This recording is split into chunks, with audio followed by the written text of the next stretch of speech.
మనోజ్ఞం 15వ భాగం. ఇప్పుడే ఆ అమ్మాయి నీ మీద అథారిటీ చలాయిస్తుంది. రేపొద్దున ఇంకెంతలా లొంగ తీసుకుంటుందో. అది చెప్పిన దానికల్లా డూడు బసవన్నలా తలాడిస్తే నిన్ను చెవట దద్దమ్మ కింద జమకట్టి నీ నెత్తినెక్కి డ్యాన్స్ ఆడగలదు. వనజమ్మ వాగ్దాటి అలా సాగిపోతూనే ఉంది.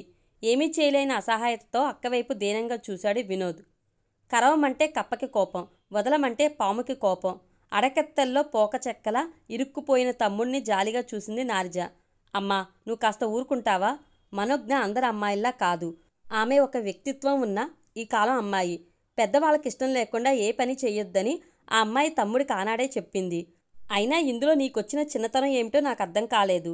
వెళ్ళి ఆ అమ్మాయిని కాపురానికి పంపమని వాళ్ళ అమ్మా నాన్నలతో చెప్పు అంది నారిజ తల్లికి బోధపరుస్తూ. వనజమ్మ ససేమేరా అంది. వెళ్ళి చవటలా తన అంగీకారాన్ని తెలియజేయలేనని భీష్మించింది. అలా చేయడం తన ప్రవృత్తికే విరుద్ధమని తేటతల్లం చేసింది. అది తనకెంత అవమానకరమని నొక్కి చెప్పింది. హతాశుడైనాడు వినోద్. జీవితంలో తనకి సంసార యోగం లేదని అతనికి బలమైన నమ్మకం కలిగిందా క్షణాన. అయినా వాళ్ళేం తల్లిదండ్రులో అర్థం కావడం లేదు. ఆడపిల్ల సొమ్ము కాసుపడేవాళ్ళు నా దృష్టిలో మనుషులే కాదు. నేనెప్పుడన్నా మీ అక్క దగ్గర కాని అయినా ఆశించానా? ఈసడింపుగా అంది వనజమ్మ. మన సంగతి వేరమ్మా. మనం అన్ని విధాలా సుఖంగా ఉన్నవాళ్ళం. కానీ మను వాళ్ళు అలా కాదు. మావయ్య గారు చిరుద్యోగి, పైగా అనారోగ్యంతో బాధపడుతున్నారు. ఇటువంటి పరిస్థితుల్లో మనమే ఓ మెట్టు దిగి సర్దుకుపోతే తప్పేంటి? ఎలాగైనా తల్లిని ఒప్పించాలనే తపన వినోద్ది. కానీ వనజమ్మ కొరకరాని కొయ్య. ఇన్నాళ్ళు కొడుక్కి పెళ్ళైతే చాలనని ఎదురు చూసిన ఆమె ఇప్పుడు అత్తరిక్కం కనబరచాలనుకుంటుంది. మరైతే నిన్నెవడో ఆ ముష్టి సంబంధం చేసుకోమన్నది? అంతకన్నా ఆ వత్సలను చేసుకున్నా తీరిపోయుండేది. భారీగా కట్న కానుకలు ముట్ట చెప్తామంది వాళ్ళమ్మ. తేరగా దొరికామని వల్లో వేసుకుంది నీ పెళ్ళాం అంది చేతులు తిప్పుతూ. అమ్మా, అనవసరంగా నోరు పారేసుకోకు. తన కుటుంబ స్థితిగతుల గురించి ముందే చెప్పింది మను. నేనే తను నొప్పించి పెళ్లి చేసుకున్నాను. అయినా ఎవరినని ఏం లాభం? ఎవరికి వాళ్లే బిగుసుకు కూర్చోండి. నా మటుకు నేను ఏడుస్తాను కోపంగా అనేసి వీధిలోకి వెళ్ళిపోయాడు వినోద్. తల్లి పంతం చూసి నారజకు కూడా మండుకొచ్చింది. మనోజ్ఞ అన్న దాంట్లో ఆమెకు తప్పేమీ కనబడ్డం లేదు. పెళ్లికి ముందు తన తల్లి పెట్టిన షరతు గురించి కాపురానికి వెళ్లే ముందే తేల్చుకోవాలని ఆశిస్తుంది. ఒక్కసారి వెళ్ళి మనోజ్ఞ తల్లిదండ్రుల ముందు ఆ విషయాన్ని అంగీకరిస్తే వాళ్ళు సంతోషిస్తారు కదా అనుకుంది దిగులుగా. వనజమ్మకి మాత్రం మనోజ్ఞ మీద చాలా కోపంగా ఉంది. పేద్ద లోకంలో తనకొక్కతికే తల్లిదండ్రులున్నట్లుగా ఫోజు. చక్కా వాళ్ళ అక్క వెళ్ళి అమెరికాలో కూర్చుంది. దీనికేనా పట్టింది? కుతకుత ఉడికిపోతుంది వనజమ్మ మనసు.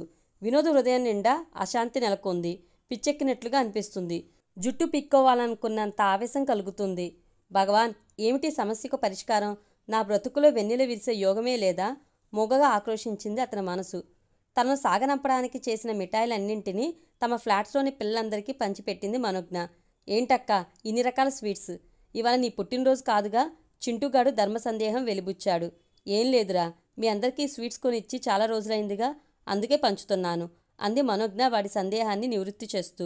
నిర్మల మనోజ్ఞతో మాట్లాడడం తగ్గించేసింది. అవసరమైతే పొడి పొడి సంభాషణలు తప్ప మనసు విప్పి మాట్లాడటం లేదు.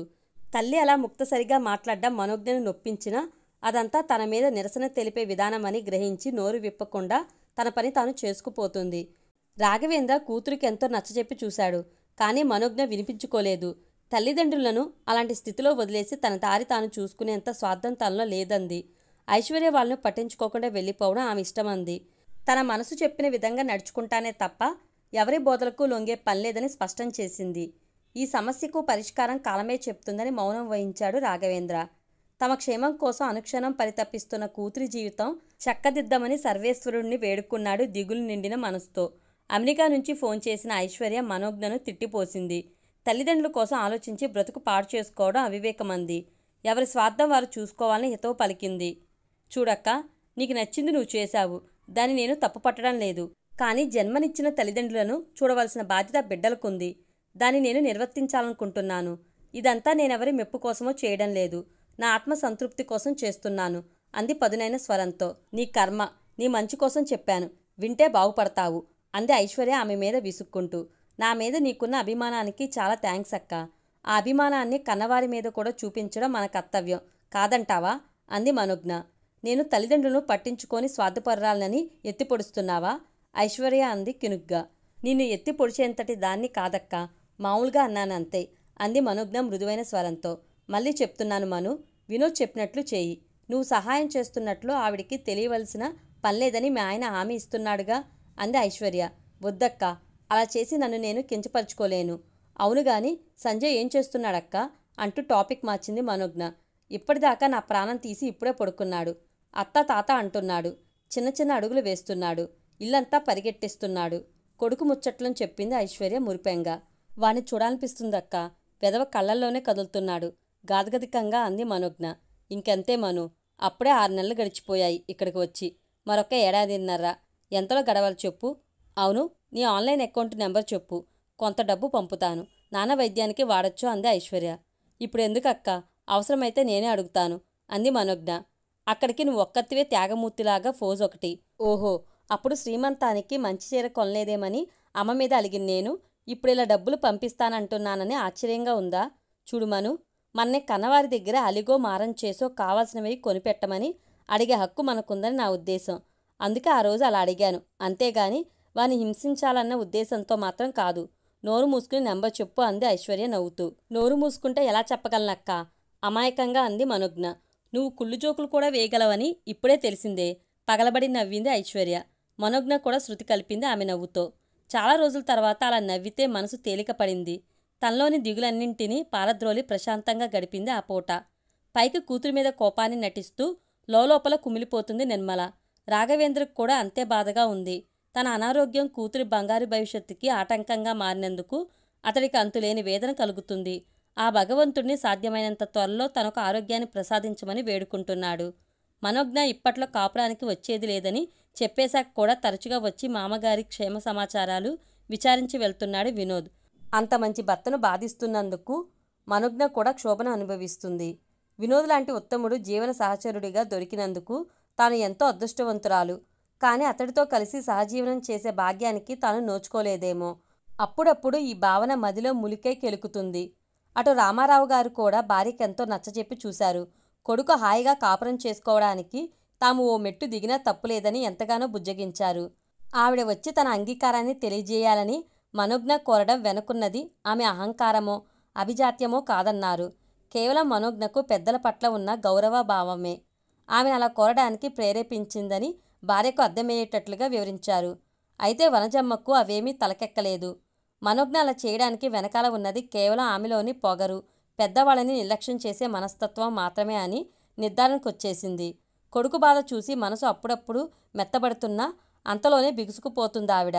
తన అత్త హోదా జ్ఞాపకం వచ్చి నారజ కూడా తల్లికి నచ్చ చెప్పడానికి శతవిధాలా ప్రయత్నించింది.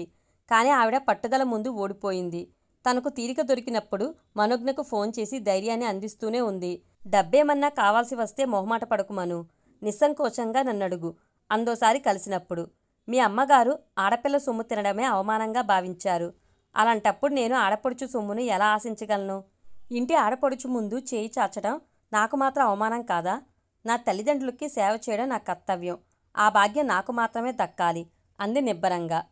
ఆ ఆత్మవిశ్వాసాన్ని ఆత్మగౌరవాన్ని గాంచి నివ్వెరబోయింది నారిజ.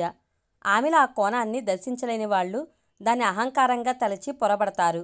ఊరికనే వద్దుమను, డబ్బు కావలసినప్పుడు అక్కడ ఇక్కడ అప్పు కోసం తిరిగే బదులు నన్ను వినియోగించుకోమంటున్నానంతే. నువ్వు నా దగ్గర అప్పుగానైనా డబ్బును అందుకోవచ్చు, కాకపోతే వడ్డీ లేని అప్పనుకో అంది నారిజ ఆప్యాయంగా మనోజ్ఞను దగ్గరకు తీసుకుంటూ. థ్యాంక్యూ వదినా. ఆడపడుచు అంటే అద్దం మొగుడంటారు. నానా సాధింపులు సాధించి మనశ్శాంతి లేకుండా చేస్తుందంటారు. కానీ మిమ్మల్ని చూస్తుంటే అది అబద్ధం అనిపిస్తుంది. మీలాంటి ఆడపడుచు దొరికినందుకు నేనెంతో పొంగిపోతున్నాను అంది మనోజ్ఞ కళ్ళు చెమ్మగిల్లగా. నువ్వు మాత్రం అందరిలాంటి మరదలివా? అపురూపమైన బంగారు మరదలివి అంది నారిజ మనోజ్ఞ బొగ్గలు పునుకుతూ. మిమ్మల్ని అందరినీ బాధ పెడుతున్నందుకు నన్ను క్షమించండి వదినా. నా వల్ల మీ తమ్ముడు గారికి ఏ విధమైన సుఖం లేకుండా పోతుంది. మనోజ్ఞ స్వరం రుద్ధమైంది. నువ్వేం కావాలని చేస్తున్నావా ఏమిటి? త్వరలోనే అన్నీ చక్కబడతాయి. అందరూ హాయిగా ఉండవచ్చు. నువ్వు నిశ్చింతగా ఉండు అంది నారిజ మనోజ్ఞకు ఓదార్పునందిస్తూ. ఆమె భుజాల మీద వాలిపోయింది మనోజ్ఞ. చాలు, ఈ పాటి తోడ్పాటునందించే ఒక స్నేహస్తం తనకు బాసటగా నిలిస్తే చాలు. ఎటువంటి కష్టాల కడలినైనా తాను అవలీలగా ఈదేస్తుంది. అందరూ మంచివారే, ఒకరి క్షేమాన్ని ఆకాంక్షించేవారే. కానీ ఏదో అదృశ్య శక్తి తమ జీవితాలతో ఆడుకుంటుంది. తనను అగ్ని పరీక్షలకు గురిచేస్తుంది. తన దారిలో పరుచుకున్న ఆ ముళ్ళన్నీ తొలగిపోయి తన జీవితం పూలబాటగా మారే శుభగడియ ఎన్నటికి వస్తుందో ఆశగా ఆ రోజు కోసం నిరీక్షించడం తప్ప తాను మరేమీ చేయలేదు.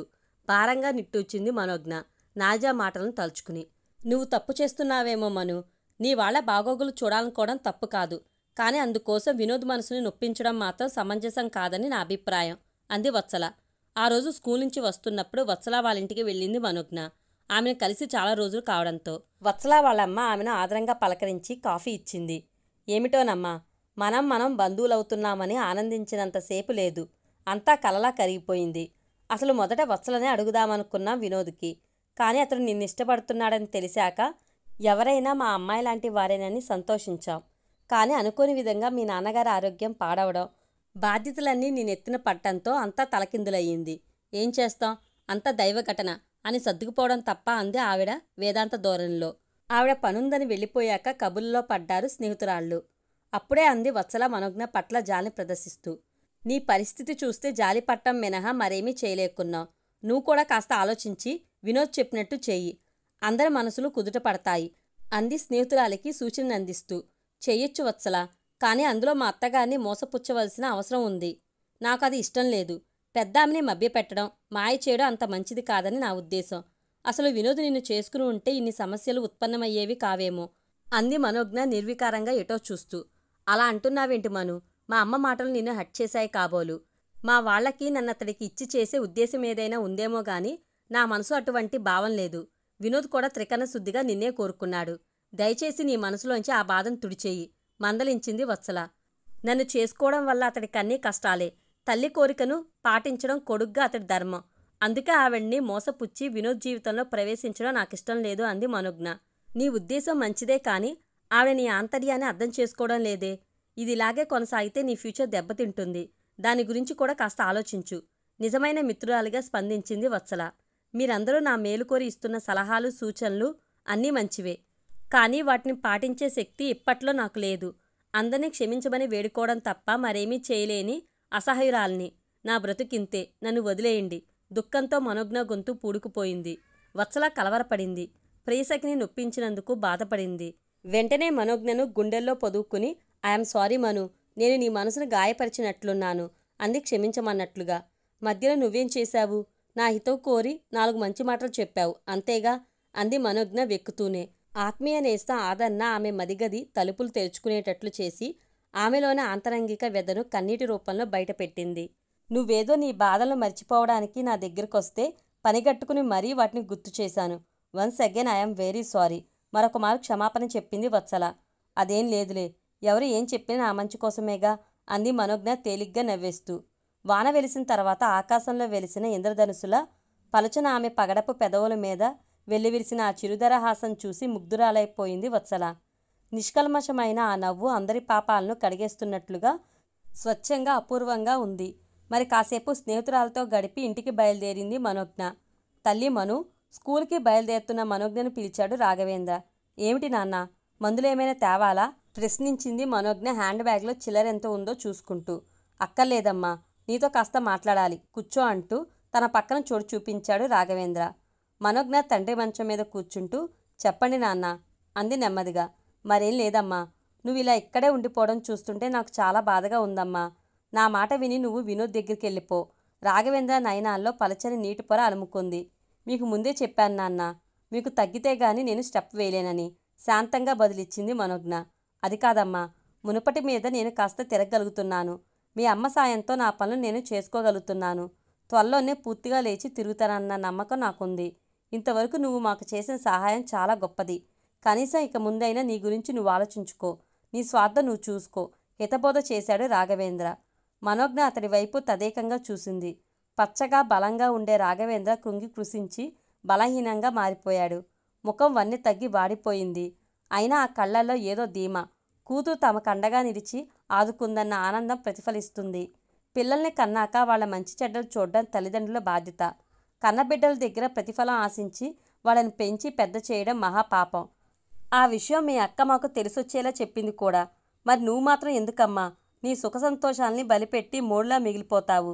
నాకు తగ్గిన వెంటనే నేను ఏదో ఒక ఉద్యోగంలో చేరుతాను. అవసరం అనుకుంటే మీ అమ్మ కూడా ఎక్కడో పని చూసుకుంటుంది. అందుకని మా గురించి ఆలోచించడం మానేసి నీ జీవితాన్ని గురించి చూసుకో. తాను చెప్పాల్సినది చెప్పేశానన్నట్లు విశ్రాంతిగా దిండుకి చేరబడి కళ్ళు మూసుకున్నాడు రాఘవేంద్ర. మనోజ్ఞ సూటిగా తండ్రి ముఖంలోకి చూసింది. ఆయన ఎంతో మనోవేదన అనుభవిస్తున్నాడన్నట్లుగా కళ్ళ కింద గాఢమైన నల్లని చారలు అలుముకుని ఉన్నాయి. మీరు చెప్పడం అయిపోయిందా నాన్న? ఇక నేను చెప్పబోయేది వినండి. మీకు ఒంట్లో ఆరోగ్యం కుదుటపడి మీరు లేచి తిరగడం కన్నా నాకు కావాల్సిందేమీ లేదు. ఎల్లకాలం మీరు దృఢంగా ఉండాలనే నా ఆకాంక్ష. కానీ రేపొద్దున మళ్ళీ మీ ఒంట్లో ఏదన్నా తేడా చేస్తే అప్పుడు మిమ్మల్ని ఆదుకునే స్వేచ్ఛ నాకుండాలి కదా. వినోద్ కాదనకపోవచ్చు, కానీ మా అత్తగారు కూడా మనస్ఫూర్తిగా అంగీకరించాలి కదా. దానికోసమే ఈ పోరాటం. నేను ఆ స్వేచ్ఛను సంపాదించుకోవాలన్నదే నా ఆరాటం. దయచేసి మరెన్నడూ ఈ టాపిక్ తీసుకురాకండి. సున్నితంగా చెప్పిన ఆ పలుకుల్లో నిక్కచ్చితనం, అంతులేని ఆత్మస్థైర్యం నిండి ఉన్నాయి. అది కాదమ్మా, నువ్వు మగపిల్లాడైతే మాకు ఏ బాధ ఉండేది కాదు. స్వతంత్రంగా నిన్ను అడిగి మాకు కావాల్సినవన్నీ జరిపించుకునేవాళ్ళం. కానీ ఓ అయ్య చేతిలో నిన్ను పెట్టేశాక కూడా నిన్ను ఇబ్బంది పెట్టడానికి మాకెంతో కష్టంగా ఉంది అన్నాడు రాఘవేంద్ర కళ్ళు తుడుచుకుంటూ. మీకోసం ఇప్పుడు నేను మగపిల్లాడిగా మారాలంటారు అంతేగా అంది మనోజ్ఞ విసుగ్గా టైం చూసుకుంటూ. కూతురికి తన మాటలు బాధ కలిగించాయని బోధపడింది రాఘవేంద్రకు. అది కాదమ్మా అంటూ ఇంకా ఏదో చెప్పబోయిన రాఘవేంద్రను మధ్యలోనే ఆపేస్తూ, ప్లీజ్ నాన్న, మీరు ఇక ఆ సంగతి వదిలేస్తారా? నాకు టైం అవుతుంది అసహనంగా అంది మనోజ్ఞ. ఏమీ చేయలేని నిస్సహాయత ఆవరించుకోగా అలా చూస్తుండిపోయాడు రాఘవేంద్ర.